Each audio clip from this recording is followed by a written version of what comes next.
Hi Cancer, this is Jav. Welcome po sa ating channel at ito yung Daily Gabay Tarot Reading. Kung naka-resonate kayo, comment down. Kung hindi kayo naka-resonate, ibigay niyo po sa iba kasi general reading po ito. Kung may napansin kayo na ingay ngayon, sa background ko, malakas po ang ulan.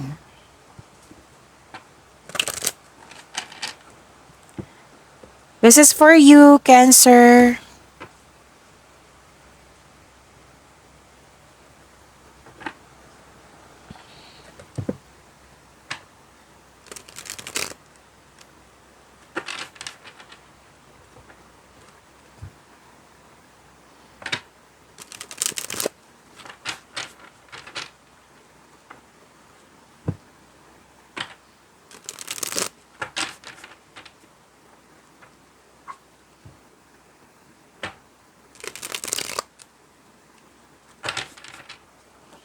Para po ito sa inyo, Cancer.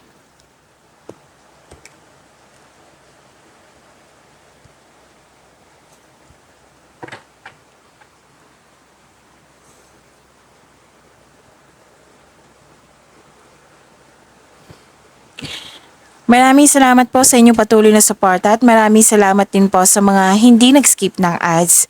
Gamitin ang reading na ito bilang gabay lamang sa mga hindi po nag-subscribe.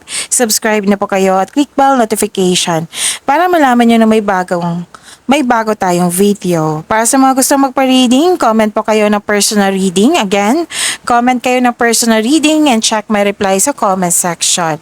By the way, may nag-call attention sa akin kanina. Hindi daw na ako nagre-reply sa yung mag-comment ng personal reading. Actually, ilang beses ka na nag-comment, ilang beses din akong nag-reply sa'yo. Alam mo kung sino ka. Okay, so hindi mo lang na-check, so i-check nyo po kung maaari po. Maraming salamat po.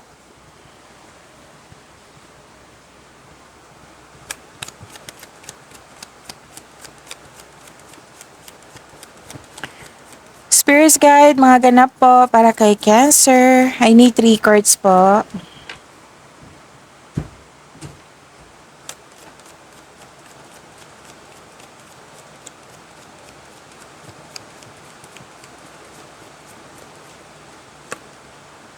Ang lakas ng ulan.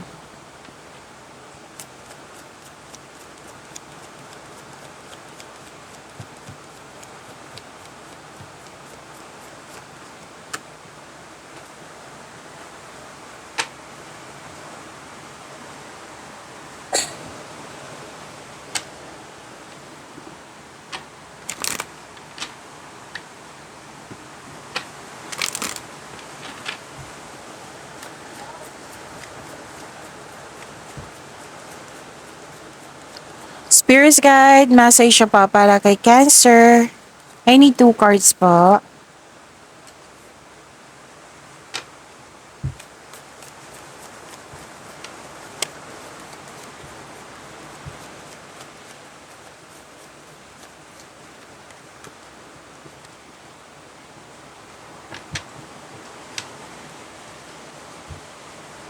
Cancer, new beginning. Yan yung nakikita ko. Bagong simula. Bagong simula sa mga ginagawa mo dyan. Pwedeng proyekto. Oo. Pwedeng kakasimula mo lang sa trabaho, kakasimula lang sa koneksyon sa isang tao. Pwede din kakasimula mo lang sa relasyon. Oo. Basta may bagong simula dyan. So, claim this new beginning kasi ito ay bagong pagkakataon. Okay, so ang ilan sa inyo na-hired kahit walang experience. Baka may nag-worry dito na Cancer na ma-hire ba ako kahit walang experience? Yes. Yes, ang sinabi ng card nyo dito. Tapos, nakikita ko rin dito na may humihingi ng attention sa iyo. Oo. Pwedeng inner child mo to or yung bata, mga bata. Oh. Tapos, nakikita ko rin dito na may concern kayo sa immature na tao. Tapos, naguguluhan ka, naguguluhan, nalilito, nabibigatan, pero nakikita ko dito na may kausap ka na tinulungan ka. Nagbigay nga ng wisdom message, oh. Maaring mentor mo to, elders, wiser, parents. So, yan yung nakikita ko. Magbibigay po ito ng, kumbaga, this is a power. Oo, ma-motivate ka sa ginawa mo na may kausap ka. Tapos, you're taking an action with courage. Okay? Tapos, mag-ingat lang kayo sa, again, mag-iingat kayo sa taong mahilig magmanipula. Kaya siguro nalilito ka, naguguluhan, it might be gawa niya to. Oo. Like for example, nagkaroon ka ng ideas, plano ba yan or desisyon, tapos ginugulo ka niyang, ay hindi mo magagawa yan, ay hindi yan maging successful. Yung mga ganyan para hindi matuloy. So, umiwas po daw kayo sa kanya. Or put limitation, kumbaga. Tapos, kasi may gusto din siyang kunin eh. It might be, kasi usually yung comments sa comment section, ano yung gusto niyang kunin? It might be things, oo, pwedeng pera, pwedeng bagay, mahalagang bagay, pwedeng opportunities, pwedeng tao. Oo. So, kung alamin nyo kung sino ito, itanong nyo sa inyong intuition para siguradong sigurado. Okay? Tapos nag-observe siya. Nag-observe siya sa'yo. Nag-spy siya sa'yo.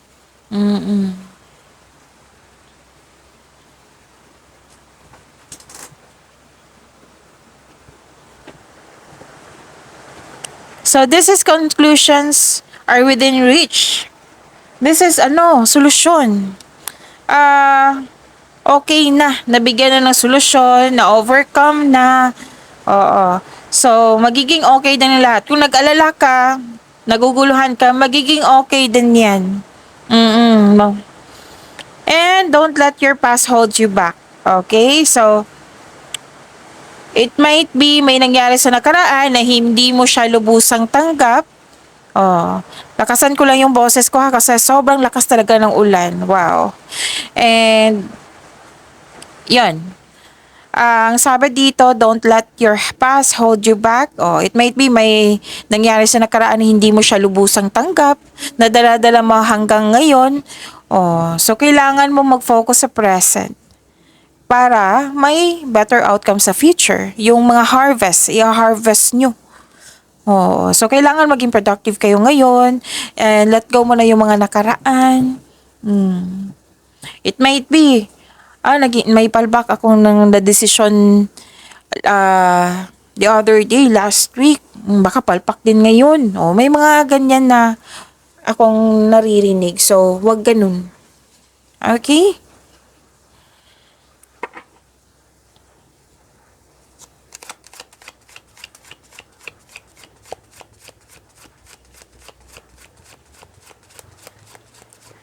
Spirits guide. Energy pa ni Cancer.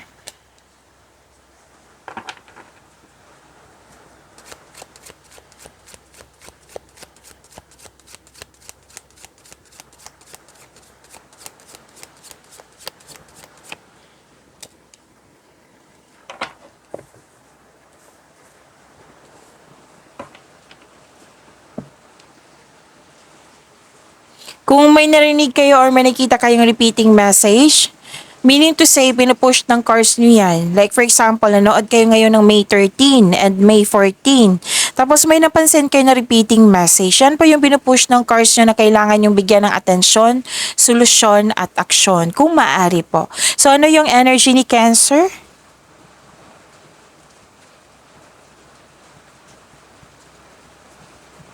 Okay. This is parang may pinupush ka dito, Cancer. Oo, na kailangan makuha ko, kailangan ma-achieve ko, kailangan matapos yung gawain, kailangan may mangyari. Yan yung nakikita ko. So, pinipressure mo yung sarili mo or naging perfectionist. For me hindi yan negative yung perfectionist kasi hindi nyo naman kasalanan na matalino kayo. Oo. So, make it balance. Kasi sa pagiging sobrang perfectionist or pinipressure mo yung sarili mo, mababurn out ka. So, ayaw ng card na mahirapan ka. So, ang advice dito, kung pwede time management kasi may ano dito pinapressure talaga yung sarili mo, gusto mong makuha, gusto mong ma-achieve, gusto mong may mangyari, ganun. So, subukan kunin mo lamang kung ano ang maari mong kunin. Tapos wag maniwala agad sa chismis. Alamin nyo muna kung totoo ba ito or hindi. Okay? Tapos, mag-ingat din kayo sa taong maloloko, which is lumabas din siya dito, sa oracle cards, yung nag-spy, nag-observe, manipula, andito rin po siya. So, yun. Alam nyo na kung paano yan ma-overcome. Okay? So, kailangan nyo ma-overcome yan. Exhausted kasi kayo dito, pressured din.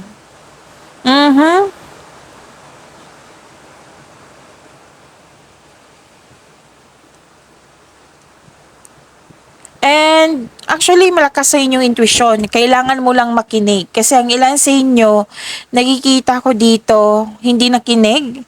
Pwede din nag-overthink. Nag-overanalyze, nag-overthink. O, tinatapon na kayo ng inyong intuition na, Cancer, makinig ka. Pero, yun nga, nag-overthink, nakakulong kayo sa inyong isipan. So, you have to overcome it. So, bigyan ng solusyon. May solusyon naman dito, sinabi.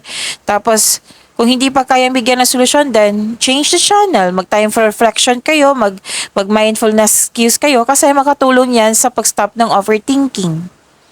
Tapos, believe in yourself also. Sabi ng card, believe in yourself. Tapos, may nangyari po daw, in-ignore nyo. It might be may dahilan kayo, pero sabi ng card dito, bigyan nyo po ng atensyon, hanapan ng solusyon.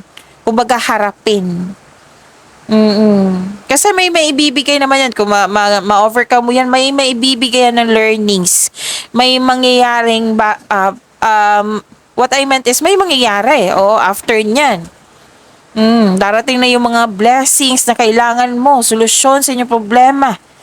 Oo. So, yun may hidden motives dito. Dalawang card na po nagsabi dito na may taong hindi totoo sa'yo or may nangyaring hindi mo alam or in-ignore mo na kailangan mong i-face, harapin.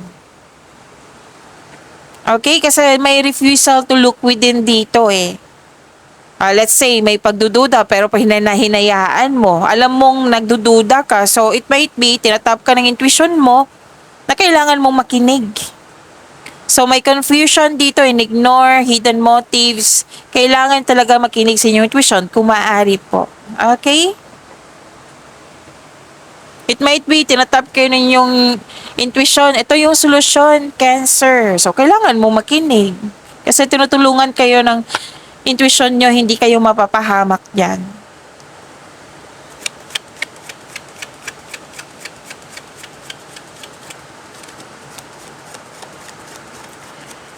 Spirits Guide, career and money po ni Cancer. Okay, lagasan ko lang yung boses ko kasi yun nga, malakas yung ulan.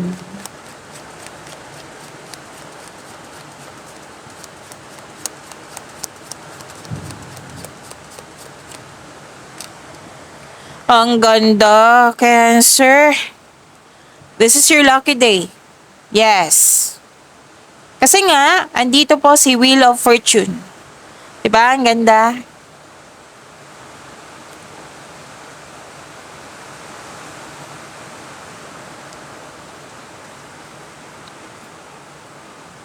So this is new cycle. This is new cycle. This is changes. Completion of cycles. This is fate, nakatadhana na mangyari, and kitang-kita ko yung happiness nyo po. Sobrang tuwa niya, diba?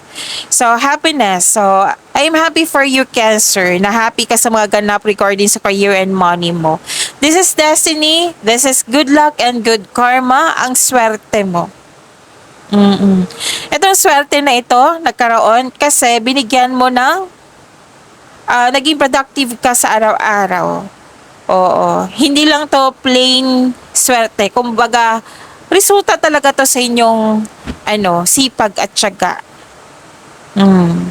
So this is good luck and good karma ha. Kasi naging mabuti ka. This is a blessings. This is good fortune. Pwedeng job opportunity ito. Unexpected wealth. Unexpected sum of money. Financial stability. Wow, ang ganda naman, Cancer. You deserve this, Cancer. Kasi kitang-kita ko sa araw-araw nating reading na work hard talaga kayo. So, kung gipit ka ngayon, may parating na blessings na makapagbago sa iyong kaperahan. Kung jobless ka ngayon, may unexpected job opportunity na darating. Kung malungkot ka kahapon, magiging happy ka ngayon. Basta maging kabalaktaran siya. So that is the blessings. Wow. And nakatagadahan na talaga yan sa iyo. Resulta to eh. Resulta sa inyong kabaitan, sa inyong sipag. Yes. Tapos meron din malaking pera ha. Claim nyo to, Cancer, malaking pera na matatanggap nyo po. Sa mga may negosyo dyan, sa mga may trabaho, pwede din malaking pera, binigyan ka ng isang tao.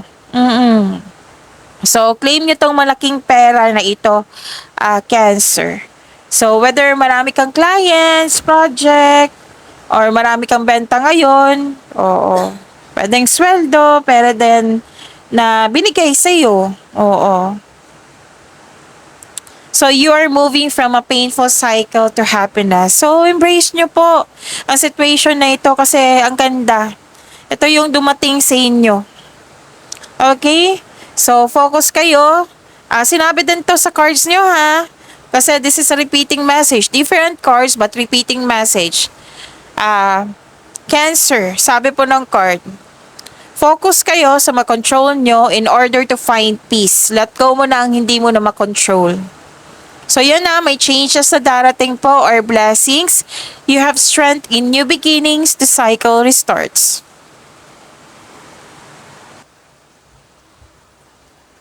Okay, so this is nag-confirm tong dalawang card ha na may dumating na opportunity. Wag niyo i-postpone yan. Pag-isipan ng mabuti tapos bigyan ng plano para alam mo yung gagawin mo. Okay? So, ang ganda. Dalawang cards na. Oo, Cancer. And, mismo yung dalawang cards dito nagsabi your finances are improving also. And you are becoming more confident sa career and money nyo po. Ang ganda. Nakita ko rin dito yung mensahe dito na may bigyan nyo talaga ng pansin yung bata or mga bata or inner child mo. Get in touch. Kasi humihingi ng pansin. So, may matatanggap kang mensahe ngayon galing sa isang unexpected sources. Oo, pwedeng galing ito sa intuition mo. So, that is a repeating message but different cards. May gustong humingi ng sorry sa iyo. So, may good news na parating sa inyo. Ang ganda.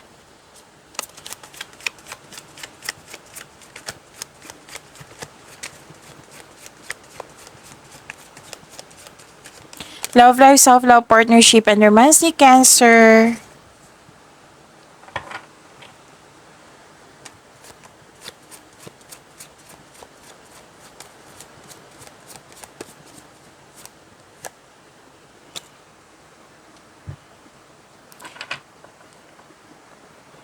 Okay.